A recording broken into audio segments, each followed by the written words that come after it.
আমরা সবাই চাই আল্লাহ তাআলা আমাদের সবাইকে ভালোবাসুক, কিন্তু আমরা এমন কাজ করি যা দেখে আকাশ পর্যন্ত কেঁদে উঠে, ফেরেশতারাও কেঁদে উঠে।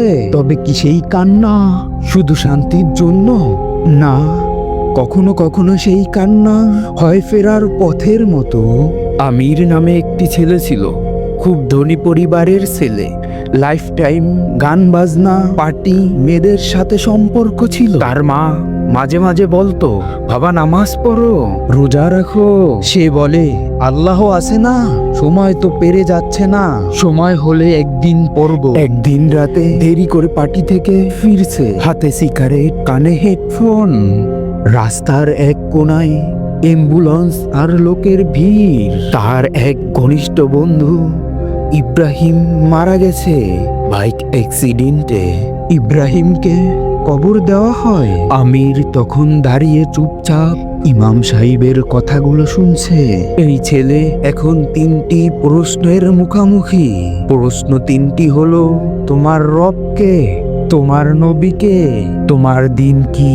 তখন আমিরের মনে হয় কেউ যেন আমাকে জিজ্ঞেস করছে। রাতে সে ঘরে গিয়ে আর ঘুমাতে পারে না। সে আয়নায় নিজের মুখ দেখে, হঠাৎ হেসকি দিয়ে কাটতে থাকে, বুক ফেটে কান্না আসে। সে বলে, আল্লাহ, আমি জানি না আমি কতটা পাপ করছি, কিন্তু আজ আমি ফিরে আসতে চাই। তুমি কি শুনছো আল্লাহ?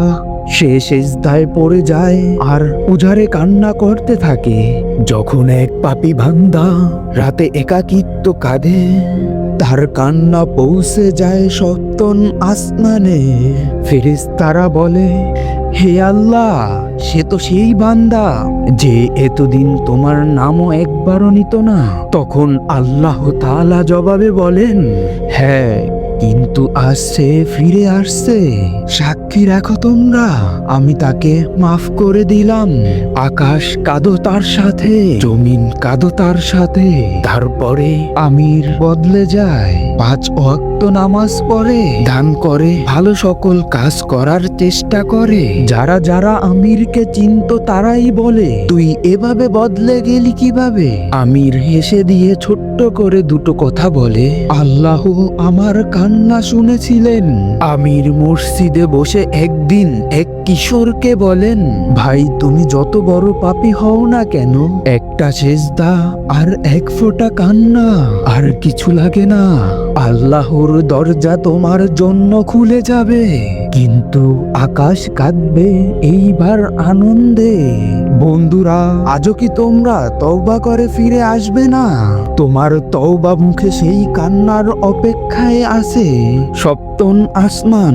তুমি এক বিশাল বড় পাপী হতে পারো, কিন্তু তওবাকারীর কান্না আকাশও কখনো ভুলে না।